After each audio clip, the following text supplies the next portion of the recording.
Hello, everybody, and welcome to Chart Request Live. This is where we take your ticker requests and talk about them live on YouTube and Stock Market TV. If you want your ticker to be included in the show, you can email us at questions@stockmarketmedia.com, or you can pop in the YouTube chat. We're monitoring both constantly. But enough of that. Alfonso, how's it going? You just got back to your home country from a trip to Miami and New York City. How did the States treat you? Hey Sam, everything good? Everything's good here. Nice. I mean, New York was amazing. Amazing experience. Have bring the team like together was a really good experience. We spent a good time. Good presentations with discussions with the members and some friends in the industry. So it was really cool. Yeah, you even you brought your sister along to New York City. Did Yeah, she that's enjoy it? cool. Yeah, I mean, she loves New York, so we hope to do it again, hopefully next year. Yeah, yeah. Um, for any of you that are in the Portfolio Accelerator, we just got word the other day that we're heading to New Orleans for the next event. That'll be in the middle of May. And if you're not a part of that program, I'm not sure what you're doing with your life. You should call Mary, and she'll hook you up. Tell her that Sam sent you. Um, but what has your attention in the markets recently, Alfonso? For me, it's been dollars getting slammed. Yep. Bonds have been rallying. That was a pretty significant gap we saw from the Tuesday to Wednesday session here. Um, what else stands out to you? Well, as you mentioned, the dollar or other, for example, euro at a big level, Aussie dollar at a big level, the Canadian dollar at a big level too. So um, That's a lot probably of the cleanest one out of all of them, that Canadian. yeah, exactly. Yeah. So let's zoom out on that one. This is what we're talking about here. This is the CAD versus the US dollar. So if this is going up, that means the Canadian dollar is outperforming the United States dollar.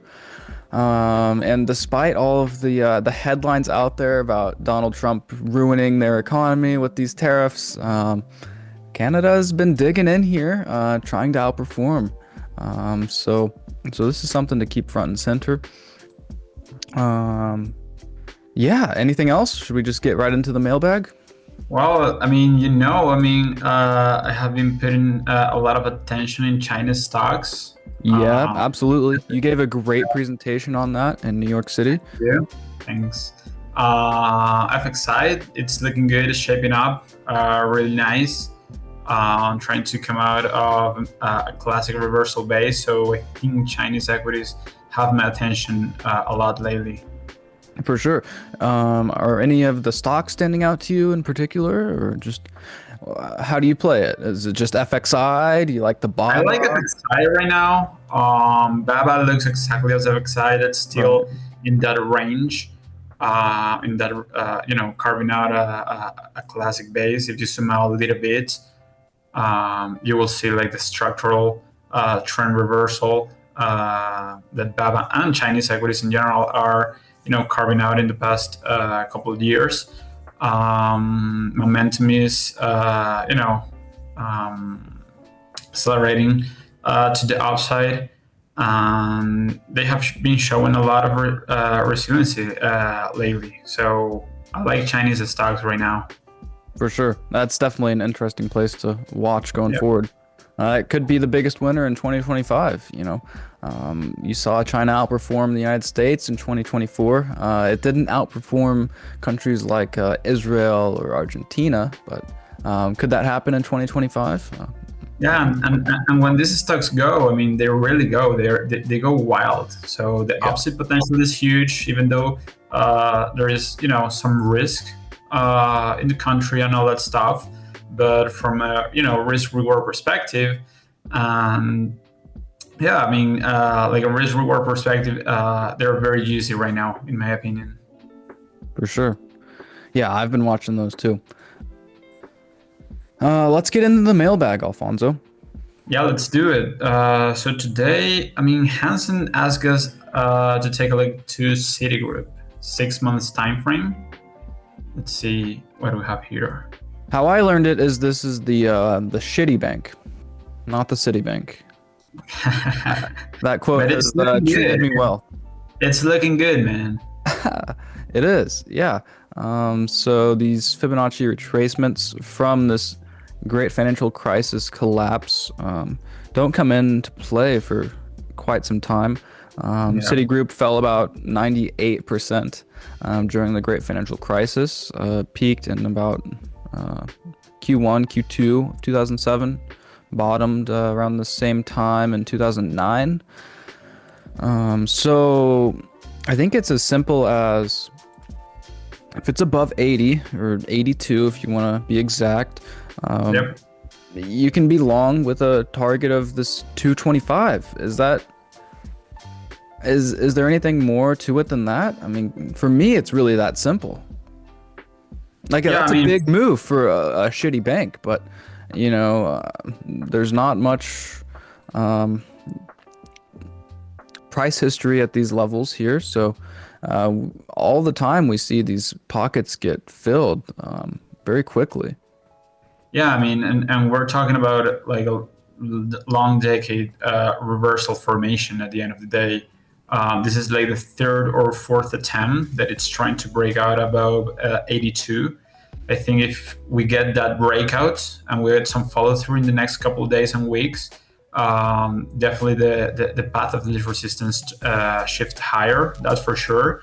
Another way that I like it, it's a little bit more zoom in. You can also draw an extension from that base that you are. Yeah, I think that makes a lot of sense too. So the target would be around 114, but definitely the level that you mentioned before, around 200. Right, that's gonna take some time, probably. Yeah, exactly. But the important message here is that if we're above 83, 82, the path of the resistance is higher. This massive rounding bottom formation will be complete, and it's time to be some like aggressive in Citigroup. So this is Citigroup relative to its peers, the XLF, and we could even do something like the equally weighted financials, which is RSPF, I believe. Also, you can do relative to KBE. It's looking good. For sure. Yeah, you will like this pattern for Citigroup. Yeah. No matter how you look at it, it's just a basing pattern. So once it resolves that, I think you can own it. Yeah. Who brought this one along, Alfonso? Hansen. Good eye, Hansen. We were Ricardo made an index of the dogs of the Great Financial Crisis. Go check out his Twitter page if you want to see that. But it looks an awful lot like this Citibank, and there's just, I guess the point being, there's a lot of stocks that look like this right now, and we've already seen some of them resolve higher. The next logical step is for Citigroup to follow. Yeah, that's true. I mean, when you look, the financial sector right now, it's making new all-time highs.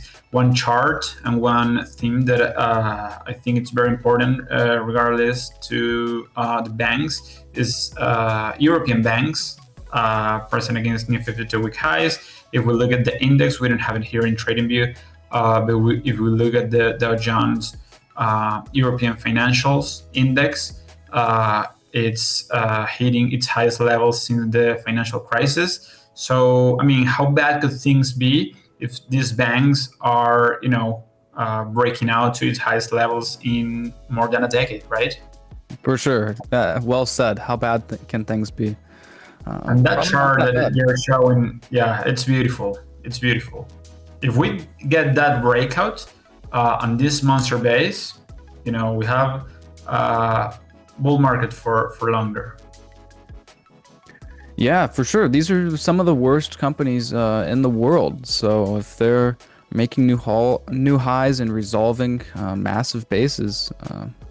Bull market on.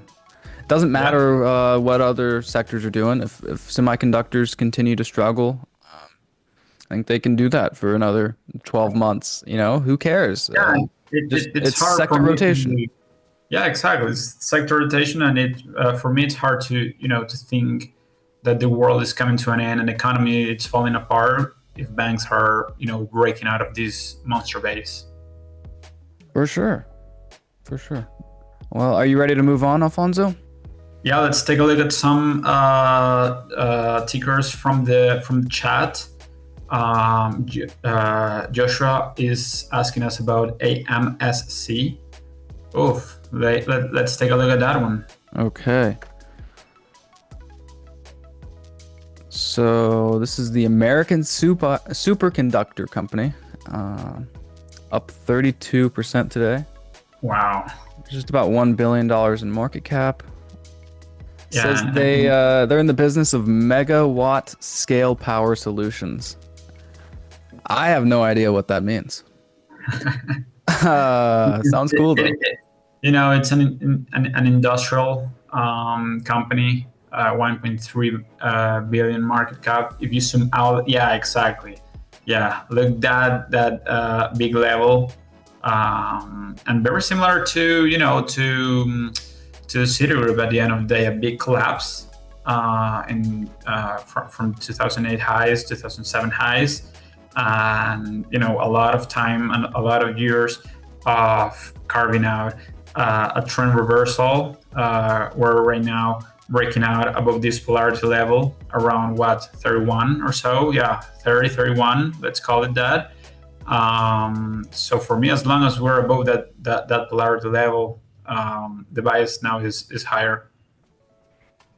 For sure, yeah. I like fibbing it out, just like we did with the Citibank. Yeah. You could throw up a retracement of this entire drawdown, but how helpful is that really? I don't know. First target from there would be about 185, which makes sense over longer time frames, but I'm not sure.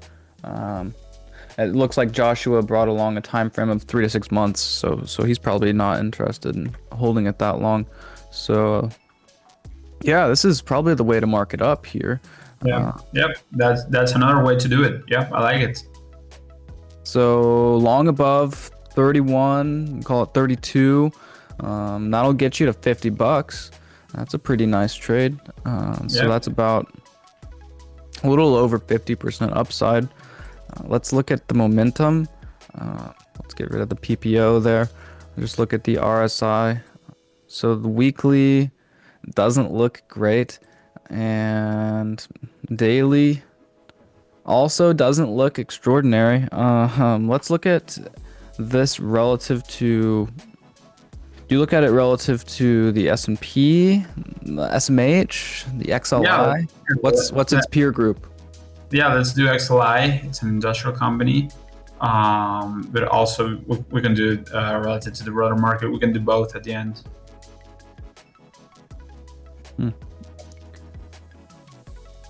It was ASMC, right? AMSC. Aha. I see.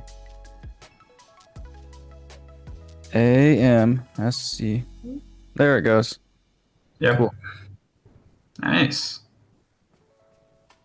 So this is AMSC relative to the S&P 500, and like we were looking at in the absolute chart, big top during the Great Financial Crisis, follow through to the downside, about 90+% drawdown.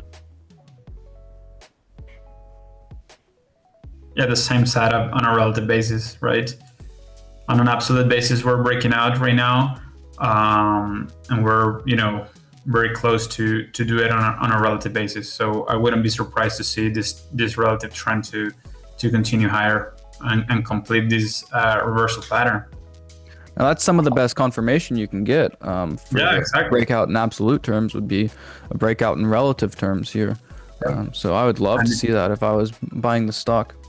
Yep. I completely agree with you. Cool. Anything else to add on this one? Yeah, I Not on this one, but I have new ticker that Mr. Servi is asking us, TTMI. Look, that monster base. You will love this chart, Sam. It's breaking out. Today, the stock is up, um, almost 10% Yeah, today. wow. Electronic components. This is a almost $3 billion stock. Looks like they do some printed circuit boards for I'm not sure what industry, but electronic components is about all we need to know. Almost 3 billion market cap. Yeah. It's so fresh, this breakout. Yeah, what a chart. This is a dot-com bubble base.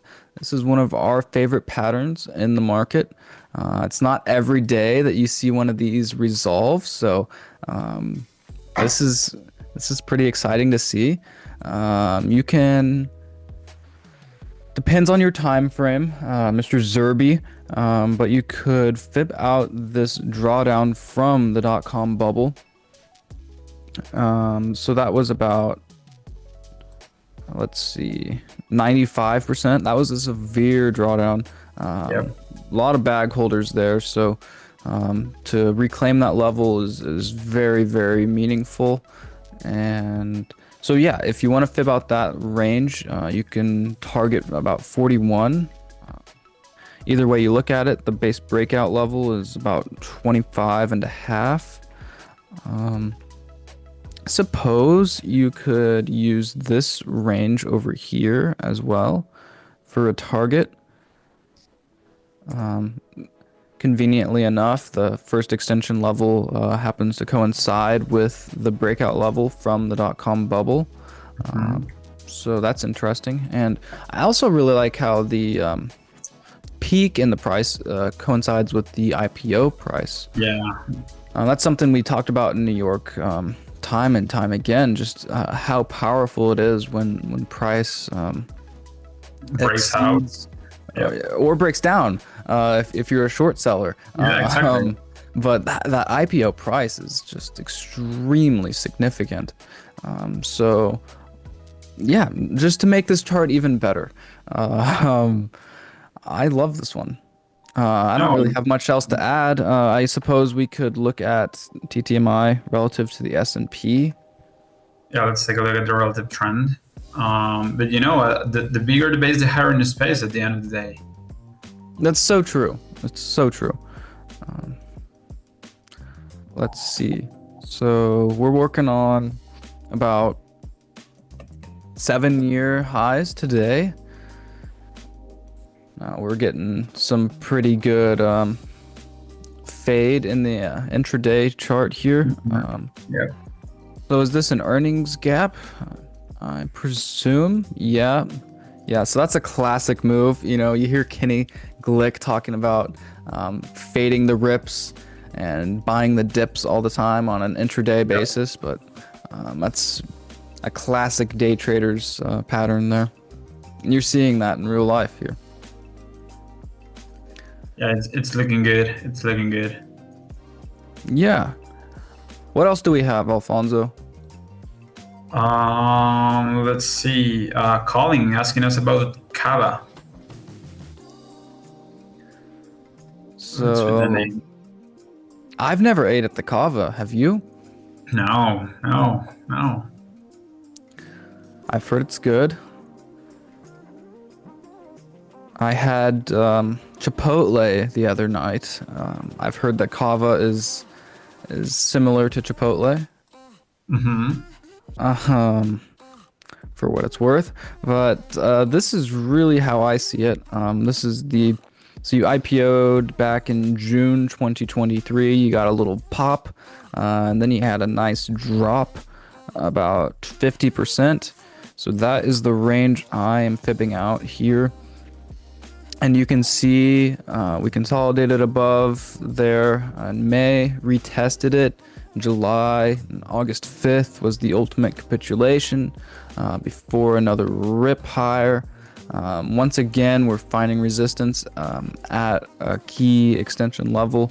The market is really respecting these Fibonacci extensions. I love when that happens. Me too. Love. Me too. Just adds to your conviction in the trade, I think. Yeah. So yeah, 150 is really the level, or 152 if you want to be exact, but it's really just that range there. It coincides with a bunch of pivot highs from November and December. So there's likely some bag holders there right now. Also, kind of interesting, we gapped above there after earnings in the middle of November, quickly failed. So just reinforces Also, the idea. that gap from, let's see, that gap hasn't been filled. So from August, from the summer, hasn't been filled. So that's super powerful. It's true. And to see it gap above that Fibonacci extension level, just once again reinforces how much the market's respecting these levels. I agree with you. I mean, we have earnings on this one in March, like in a month. But I like the way you explain this this setup. It's so clean. The fibs extensions are working perfectly on this name. So I wouldn't be surprised if we get a break at about 150 to see it at 227. I think that could be the move. Look, momentum, getting over bad conditions lately. So yeah, I like this one. I mean, the uptrend is pretty intact. So it makes our lives easier at the end of the day. For sure.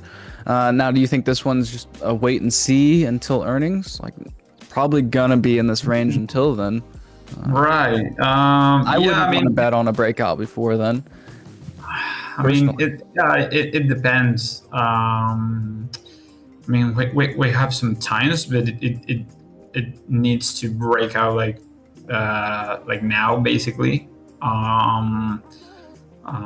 But again, I mean, I will look for confirmation about 150 at the end. Yeah. Yeah, I think that's the move. This is a sweet chart. It was Colin that brought this along, right? Yep. Very good chart. Yeah, good eye, Colin. This is not one that I've been watching recently. So look, Wavy is asking us about BTI. It says it has to catch up to PM. Let's take a look at BTI. So let's do a little bit of a relative trend analysis first. So Wavy mentioned Philip Morris as a peer to the British tobacco. So just a long-term trend here. Let's look at a monthly line chart. You can see Philip Morris is the big outperformer. So BTI has historically been an underperformer. Today.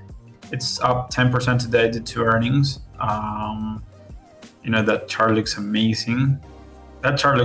PM look amazing, literally. Yeah. And BTI, look at the action in BTI too. I mean, it has been ripping in the past couple of weeks.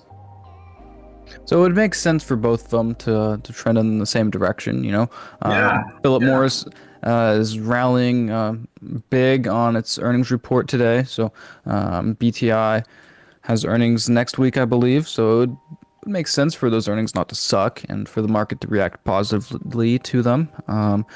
Philip Morris is one that I've been watching with the Beat Report. They had their best earnings reaction of all time. I believe that was last quarter. So this one fundamentally is doing something right. I know that Zen business, the nicotine pouches, has just been incredible. One of the best businesses they've ever gotten into. So the market seems to really like that. I'm not sure what the deal is with the British tobacco. I'm not sure if they have any of the nicotine pouch business going on, but we were looking at a more zoomed out chart. So it just depends on your time frame. If you want to wait for a breakout above the shelf of former highs, or you could trade it today up to there. I'm not sure what Wavy's thinking. From what I can recall, Wavy's more of a long-term kind of guy. He brings us these monthly charts frequently, so I would imagine he's waiting for a breakout above this 45 level, potentially trading it back towards 70. I assume you can get a nice dividend here, about 7% dividend yield currently. You look at something like Philip Morris, and that is 4%, so you're getting a heavier dividend. What are some other tobacco stocks? Yeah, I mean, and look, I think eventually as Wavy was asking us, or saying in the comments, I also expect BTI to catch up, and it's doing it. Not making the ultimate highs, that's true, but it's carving out like a really, really good base. As you mentioned, you can wait for this to, wait for this one to break 45, 47, that former highs from 2022, even 2020. And if and when it breaks out and resolve this reversal base, I think it has a lot room to the upside. For sure, and this is what Wavy's talking about here. So this reddish line is Philip Morris, ticker PM, and that one has broken out above this 2017 peak. It has been absolutely ripping. So the bet here is that this blue line is going to end up looking like the red line here. Mm-hmm. It's not for me, but I see where your head is at, Wavy. The tobacco business is booming. Yeah, and if you're already long, imagine if you get that break at about 45, 47, the upside potential is huge. For sure. Yeah. It's not a quantum stock, though. It's not sexy enough for me. That's true. But let's take a look. Jason is asking us about Dave. I was just looking at this one earlier. What a sweet chart this one is. Beautiful. Wow. Yeah, this. Yeah, I remember that you mentioned it in New York, right? For sure. Yeah. Wow. Nice. The Kenny Glick liked it a lot. He has an eye for these junky stocks. This is one of the junkiest in the market. You've got this massive primary trend reversal going on here. So this one SPAC'd back in 2021, went on to fall 99%. Wow. Since then, it has rallied. About 25, let's call it 2,500% off these lows from 2023. So you bottomed in May 2023, and you came back and retested it in October 2023, and it's just been off to the races since then.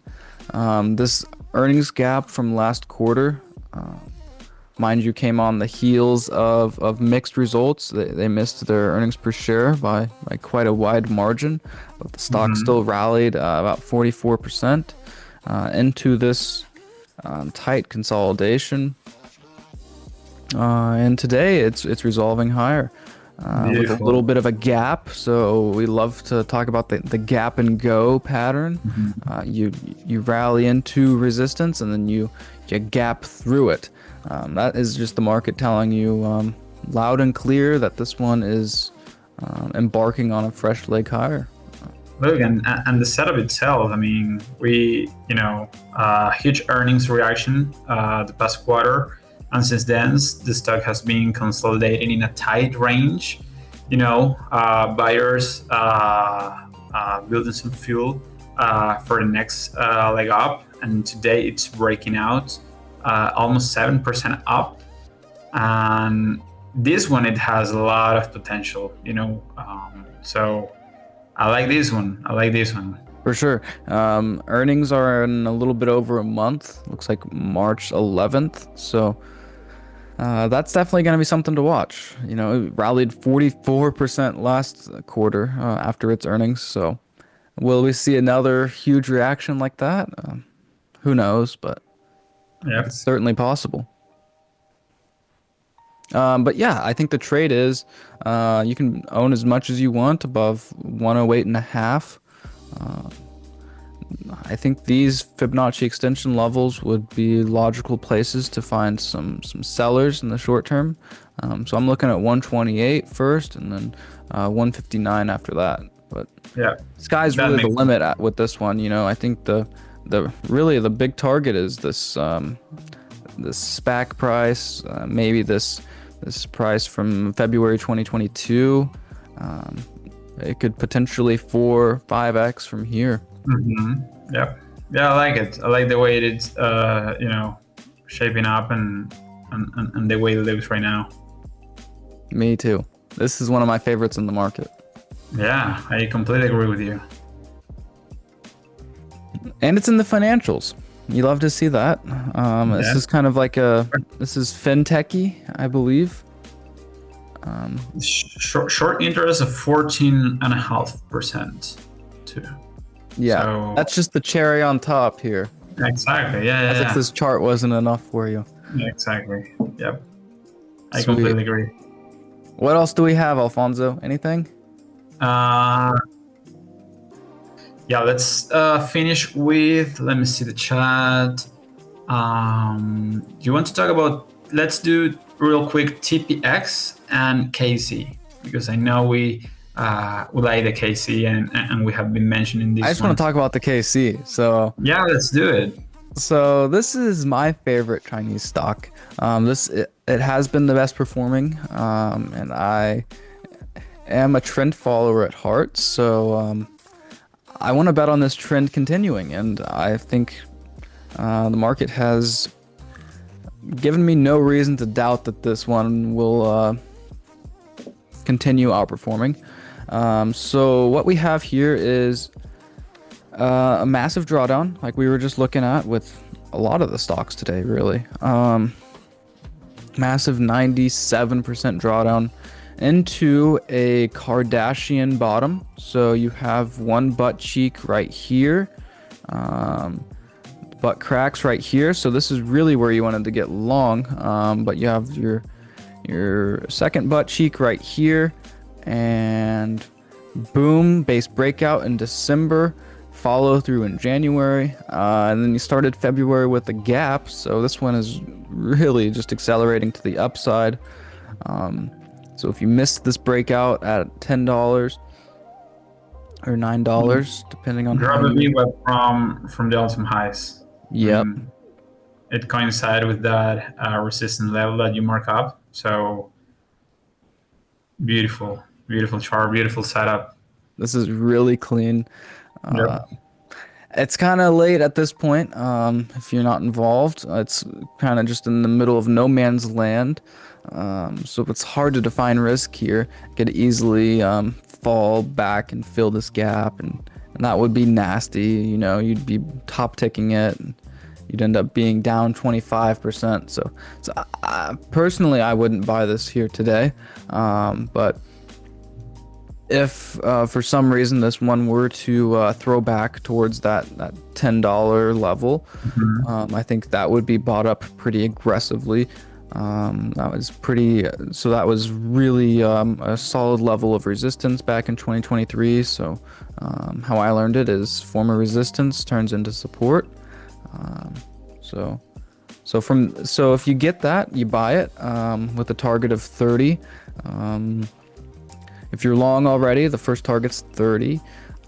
You could buy on strength above 30 and trade it towards the 61.8 or the former all-time high. There's a lot of ways to slice this, but what do you think? Yeah. What am I missing here? No, I mean, you're not missing anything. We already broke out of this reversal base. We're in the middle of the range.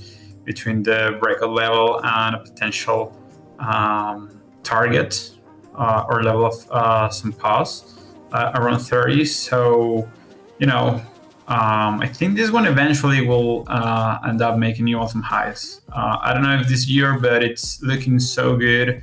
It is a Chinese company. I'm bullish Chinese stocks, as I mentioned, early in the show. They're looking good, as a whole group. And I think this one has, it's been a leader. That's for sure. It has been showing impressive relative strength. So, yeah. So in 150 days, this one has rallied 750%. Yep.